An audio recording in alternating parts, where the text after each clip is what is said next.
cuestiones. Por ejemplo, si hablamos de la industria de la construcción, estamos hablando meramente o específicamente de la prestación de servicios profesionales. Si estamos hablando de la industria inmobiliaria, probablemente estemos hablando de la comercialización, de la enajenación, compra o venta y o del uso o goce temporal de bienes o servicios. En este orden de ideas, pues eso tiene diferentes tipos de forma de estructural, legal y fiscalmente y administrativa y contablemente diferentes enfoques o diferentes situaciones o particularidades y no podemos obviar, no podemos dejar de revisar el aspecto contractual. Y por eso, por esa circunstancia, vamos a empezar por el aspecto contractual. El aspecto contractual implica varias vamos a analizarlo por tipos de industria. Aunque la industria puede estar mezclada y podemos tener una empresa que genere contratos de obra o genere negocios a través de la obra y a través de la compra-venta o de la renta o del uso o goce temporal de los bienes, puede ser que las industrias estén separadas. Entonces tenemos que establecer los tipos de contratos de obra e inmobiliarios, o sea, los diferentes tipos de circunstancia que podemos presentar. En materia de obra, tenemos una clasificación clásica. Si empezamos a analizar los tipos de contrato de obra, tenemos que establecer por primera instancia que son contratos de prestación de servicios que independientemente de la forma o de la circunstancia, pueden ser públicos o privados, pero que sus características en este tipo de contrato puede ser un contrato de administración, que estaríamos hablando básicamente de administración de recursos más pago de un honorario, el formato de precios unitarios o precio alzado, que dependiendo de la forma en la cual se vaya a realizar la obra, podemos utilizar cualquiera de los contratos, un contrato llave en mano, aquel contrato en el que básicamente decimos, oye, yo quiero esto en estas circunstancias, en estos términos, estas condiciones, y así me lo entregas. Un contrato de servicios especializados, aquellos contratos en específico en los cuales aparentemente nada más estamos entregando o prestando los servicios o la mano de obra, estamos haciendo la mano de obra, que es todo un tema desde que nació la reforma laboral, que va muy de la mano con el tema de si eso no es subcontratación, recordando que la subcontratación está prohibida, y obviamente pasando por los temas de concesiones, ¿no? Entonces, esta es una lista clásica de tipos de contratos o de tipos de servicios en materia de obra, y todos estos pueden ser denominados o pueden ser contratados por un ente público o por un ente privado. Si es por un ente público, puede ser en cualquiera de los tres niveles de gobierno o incluso podría ser contratado por un organismo autónomo, ¿no? Entonces, son peculiaridades o formalidades o estructuras que deben de presentar los contratos para efectos de que el servicio se pueda prestar. Los contratos de obra son una peculiaridad, son un tema especial. ¿Por qué? Porque aunque tú estás prestando un servicio, puede ser que al final del servicio estés entregando un bien. Entonces, de repente suelen confundirse con los contratos de enajenación.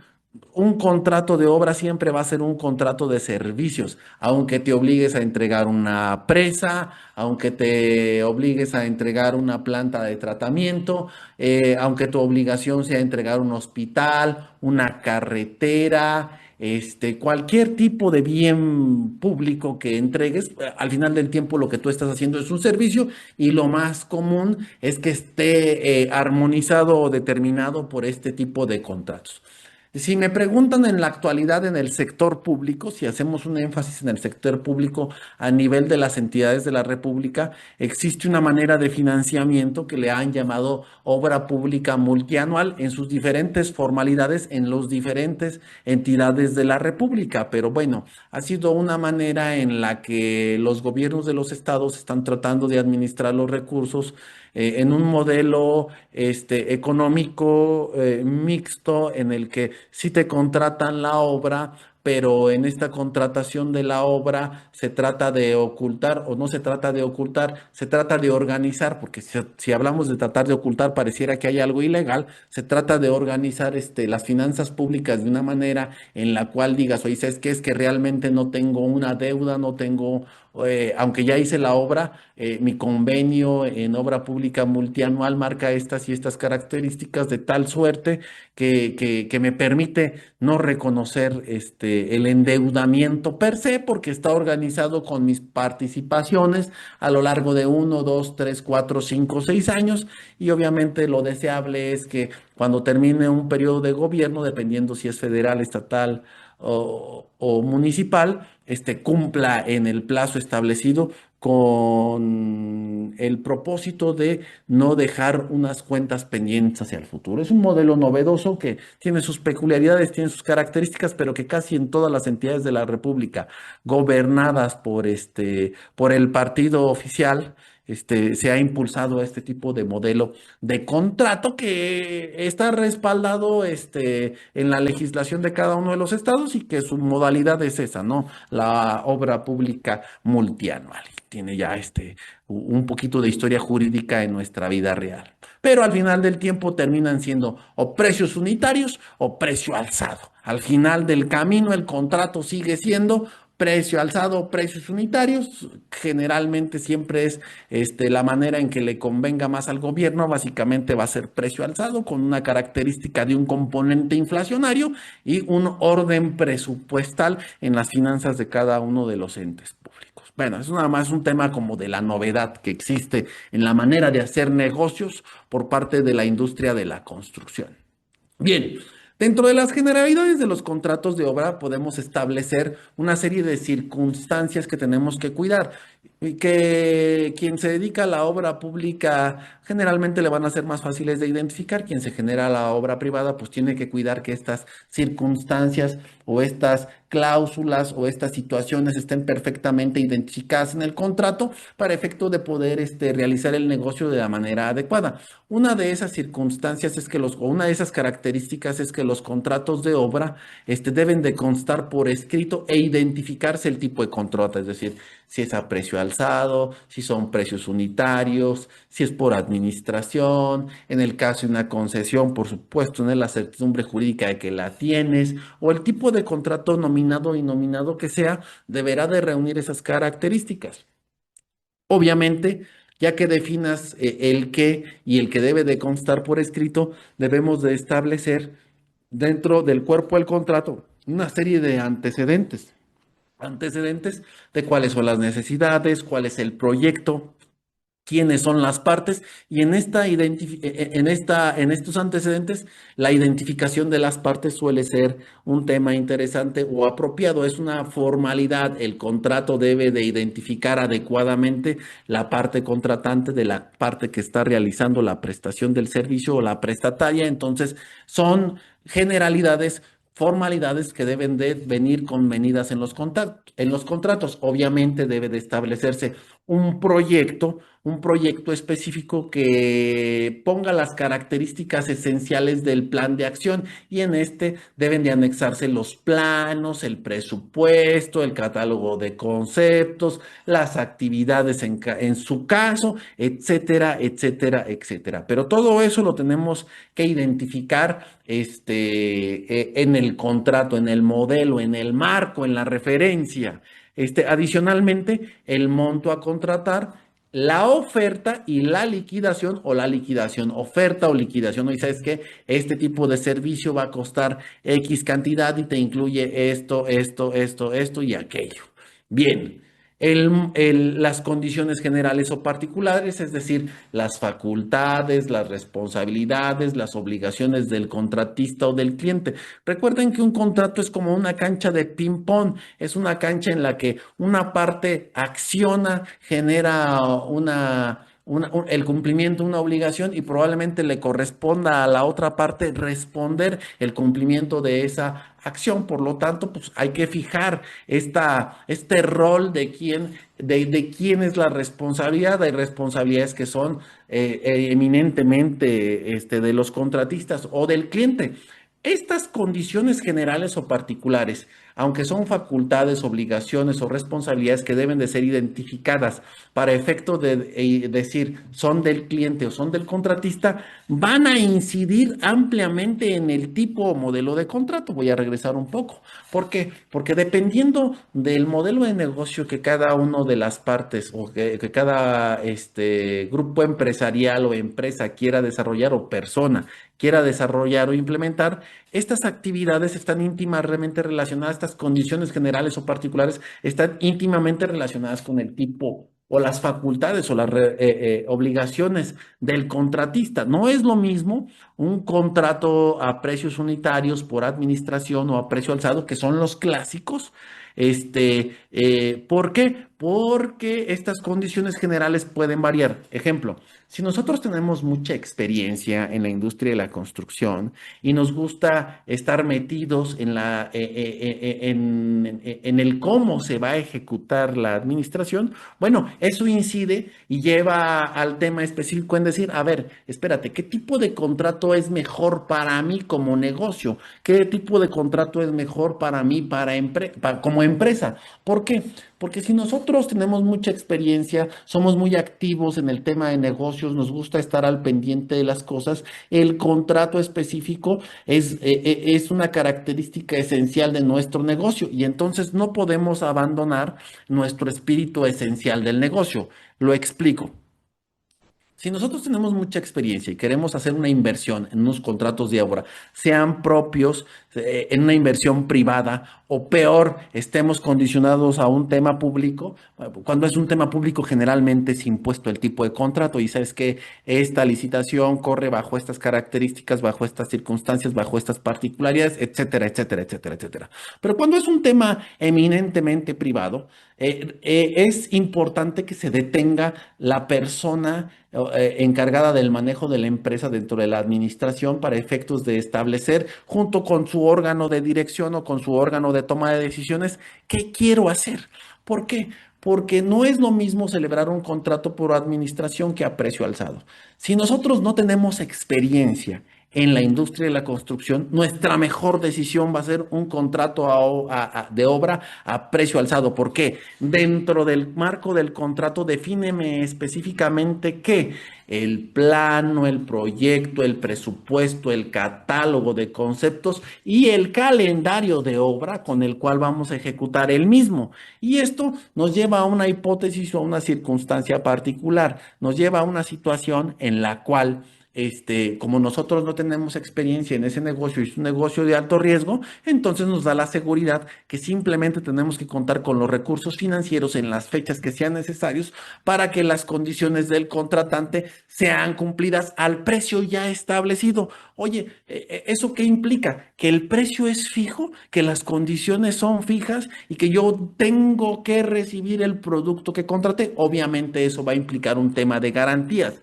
Tengo que pedirle al constructor o al desarrollador que me otorgue todas las garantías suficientes dependiendo del tipo de inversión que esté realizando. Entonces, dependiendo del perfil transaccional o del perfil de negocios que tenga y la experiencia que tenga la persona física o moral que trata de llevar un negocio en la industria de la obra, pues resulta esencial o resulta preferente elegir el contrato. Si nosotros no tenemos experiencia, precio alzado es nuestra mejor opción. Sabes que no podemos, no sabemos y entonces tenemos que generarlo a precio alzado y tenemos que garantizarnos de que el trabajo quede en las condiciones que nosotros queremos y si no, tenemos que tener las garantías suficientes para poder ejecutarlas quizás en la vía judicial y lograr el objetivo que queremos. A caso contrario, cuando tenemos mucha experiencia, obviamente se requieren los planos, el proyecto, el presupuesto, el catálogo de conceptos o actividades. Y en base a eso, cuando elegimos un contrato por administración, básicamente lo que estamos contratando es una supervisión, vamos a decirlo así, es un honorario profesional en el cual nosotros tenemos que suministrar el 100% de los materiales y administrar, y la otra persona lo único que va a hacer es poner su conocimiento técnico para efectos de que la obra se ejecute. Pero si nosotros tenemos mucha experiencia, esto nos sirve, ¿por qué? Porque podemos sentarnos con esta contraparte y decirle, oye, ¿sabes qué? Yo considero que en este tramo de la obra, en nuestra obra en específico, en esta circunstancia particular, requerimos más o menos materiales o materiales de X o de Y calidad o Z productos que nos pueden llevar a a un manejo eficiente de los presupuestos y del recurso económico. Pero bueno, estas son generalidades del contrato que de alguna manera afectan el negocio y que afectan la tributación, y que no es lo mismo tributar un contrato al 100% como se establece en un contrato a precio alzado que en un contrato en administración. Contable y fiscalmente las cosas son diferentes. Cuando nosotros tenemos un contrato a precio alzado, básicamente nos van a mandar una estimación, nos van a dar una fecha para el pago y tenemos que poner el billete para efectos de. Cuando estamos en un tema de administración es totalmente diferente. Hagan de cuenta que tienen a los ingenieros o a los arquitectos a su disposición realizando todas las actividades y les están diciendo, ¿sabes qué? El proveedor fulanito te va a suministrar X materiales, el proveedor perenganito va a realizar esta y esta y esta y esta actividad, y entonces tú vas recibiendo información, la vas ordenando y vas organizando los pagos, contratando tú directamente, llegando a los acuerdos, porque puede ser que tengas tanta experiencia que digas las características esenciales que tienen que generarse en un proveedor tienen que ser de esta y de esta característica, y entonces tú puedes buscar eficientar los recursos. Pero es una particularidad que tú como persona debes de entender que es necesaria para poder ejecutar los trabajos, y que desde el momento de la planeación del negocio debes de estructurar, debes de pensar y debes de decidir qué tipo de contrato y las generalidades del contrato. No es lo mismo un contrato de administración que un contrato de obra o precio alzado, y menos un contrato de concesión o llave en mano. Son peculiaridades o circunstancias que debes de contemplar. ¿Qué otra circunstancia debes de tener visualizada? Oye, si existen permisos, licencias municipales, estatales o federales. Oye, ¿sabes qué? Pues es que puede ser que necesito permiso de la autoridad municipal, puede ser que necesite autorizaciones o permisos de la autoridad estatal o incluso federal. Por eso ponemos aquí, oye, ¿sabes qué? Necesitas revisar si tu modelo de negocio requiere la famosa mía, que es el impacto ambiental, la manifestación de impacto ambiental. En muchos proyectos de la obra de la construcción es necesario tener la manifestación de impacto ambiental, es necesario no solo tener la manifestación del impacto ambiental, sino tener la licencia para poder ejecutar la obra.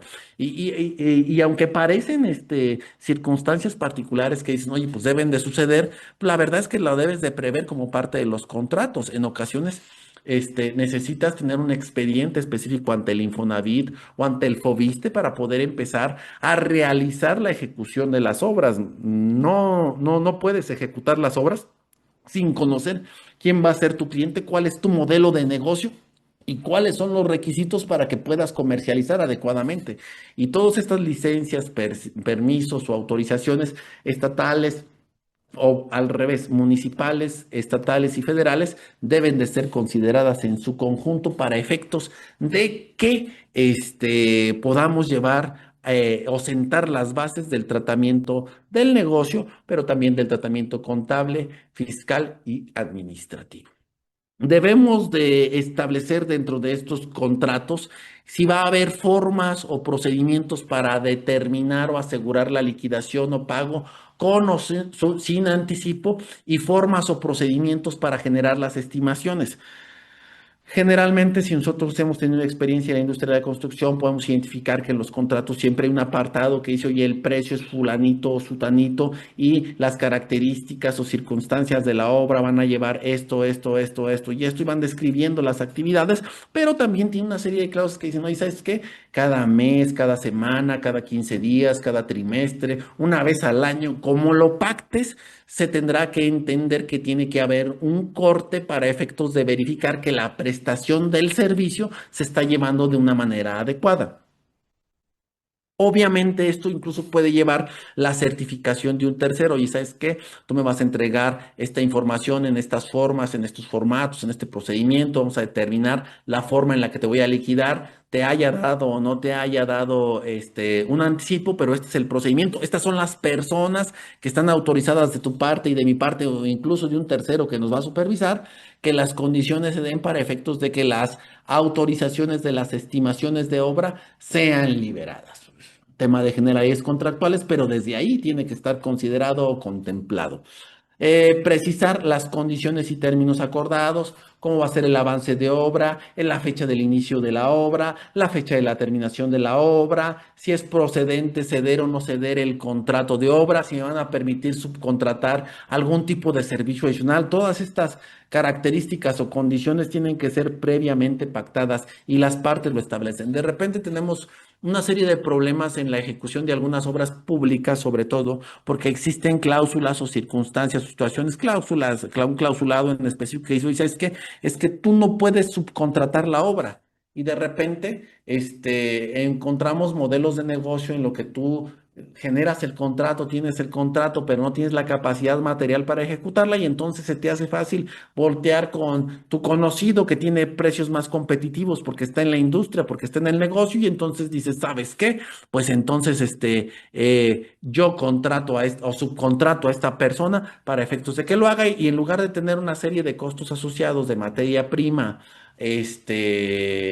y de mano de obra, pues entonces tienes una factura en específico, alojada con un tema de un subcontrato. Sí, pero espérate, ¿tu contrato te permitía subcontratar o dentro de tu contrato se estipuló que no era posible subcontratar? Son parte de los términos y condiciones. Si tu contrato establece este tipo de circunstancias, lo hemos visto en algunas situaciones particulares con la autoridad fiscal.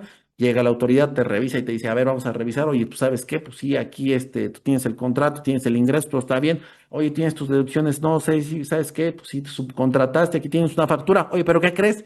Tu contrato tiene una cláusula específica que dice que no puedes subcontratar. Újule, circunstancia o situación particular. Como no puedes subcontratar y así está pactado, entonces es muy fácil voltear por parte de la autoridad fiscal y decir, esto no es estrictamente indispensable porque tú estás impedido a subcontratar y como subcontrataste, esto es no deducible. Bueno, habrá que ver la manera de, ya en su momento, de cómo darle la vuelta a ese asunto, pero son circunstancias o situaciones particulares que tenemos que realizar. Oye, Ramiro, ¿qué pasa si yo sí tengo el contrato? En efecto, mi contrato me impide subcontratar, pero yo no sé ejecutar la obra. Yo solamente conozco a las personas adecuadas para efectos de que el negocio se dé y sé que con los precios competitivos, el haber obtenido el contrato, pues entonces, para mí es una rentabilidad adecuada. Bueno, pues entonces tendrás que modificar el tipo de contrato. Forzosamente no puedes subcontratar, ok, pero sí puedes contratar una administración de la obra, que eso no es un subcontrato, entonces tienes que generar el modelo de negocio adecuado en el cual digas, a ver, yo tengo este contrato y lo tengo que cumplir, perfecto, entonces, como no me permiten subcontratar, yo tengo que decir que lo estoy ejecutando, pero no sé cómo ejecutarlo, pues voy a contratar a alguien que me diga cómo ejecutarlo. Oye, ese es un subcontrato, ¿no? Ese es un contrato de administración que no está prohibido dentro de la cláusula específica que tengo pactado y que es totalmente válido poder utilizar. Y obviamente tendrás que tener la confianza suficiente porque tendrás que asumir los riesgos que implica un contrato de administración. No hay circunstancia perfecta en este tipo de situaciones o circunstancias, pero tenemos que llegar al cómo lo podemos realizar. Bien, ubicar quiénes son los responsables de la supervisión y los mecanismos para ejecutarla, porque si no generas una serie de clausulado adecuados en este tema de las responsabilidades de supervisión y los mecanismos, pues la obra puede dilatarse en el tema financiero. Y sabes que yo sigo avanzando, sigo avanzando, sigo avanzando porque estoy obligado, pero el contrato dice que yo tengo que entregarte las estimaciones y que tú me las autorizarás cuando consideres que está terminado. Oye, y autoritariamente tú consideras que no está terminado y no me dices por qué, no me dices cuándo, entonces debe de haber una serie de condiciones o situaciones particulares que nos permitan identificar las responsabilidades y los mecanismos para ejecutarla. Oye, yo ya consideré que terminaste, no, es que yo no estoy de acuerdo, perfecto. Ahí hay un tercero autorizado que nos va a decir si tú o yo tenemos la razón para efectos de que me liberes la estimación y el flujo de efectivo corra en los términos adecuados. Perfecto, hay que identificar los deberes de las partes interesadas, qué va a hacer cada una de las partes interesadas. Repito, esto depende del grado de especialización o el grado de experiencia que tengamos y el tipo de contrato y acotarlo a esas circunstancias particulares. Si no tenemos nada de experiencia, oye, ¿es suficiente un contrato a precio alzado? No, hombre, no te es suficiente un contrato a precio alzado. Mejor pide un llave en mano que te digan qué, cómo, cuándo, dónde, por qué y cómo van a entregarte las llaves de lo que tú estás contratando para efectos de que lo puedas ejecutar. Bien, ¿qué otras generalidades o particulares tenemos que observar dentro de los contratos de obra? El organizar y planificar actividades, los procesos de el gasto, la calidad de los materiales, establecer fecha de inicio, de terminación, cláusulas de rescisión muy claras, consideraciones de las penalizaciones por falta, retraso de pago, incumplimiento en tiempos materiales y obviamente un tema importante, vicios ocultos. Déjenme decirles aquí que en el tema de vicios ocultos, una cosa que de repente se me clava duro en el corazón. Yo no entiendo cómo es posible que quien fabrica refrigeradores me dé 5 o 10 años de garantía o 15 o 20 años de garantía en un refrigerador. Pero siempre que compramos una casa, generalmente o usualmente vemos dentro o realizamos un contrato de obra, generalmente vemos que las cláusulas de vicios ocultos son de 1 año, 2 años, 3 años, cuando me apuran mucho, 5 años. Oye, es un bien de capital lo suficientemente importante para que me des una garantía tan chica. Si el señor de los refrigeradores se atreve a garantizarme un refrigerador por 20 años, bueno. Esto lo podemos ver desde distintas ópticas y desde distintas acepciones. Si estamos dentro de la industria de la construcción, es una oportunidad. ¿Sabes qué? Vamos a acotar nuestro nivel de riesgo para que si pasa cualquier circunstancia tengamos una salida. Es importante establecer que aunque esté pactado el año, 2 años, 3 años, 5 años, dentro de los contratos de obra, si existiera una responsabilidad, probablemente el tiempo por términos jurídicos se materialice en el tiempo, pero bueno, está pactado una condición diferente. Serán circunstancias que se tienen que establecer. Tenemos que ubicar dentro de las generalidades, dentro del clausulado, la posibilidad de financiamientos o factorajes o la posibilidad de ceder o no ceder. Ojo, esto es importante, importantísimo.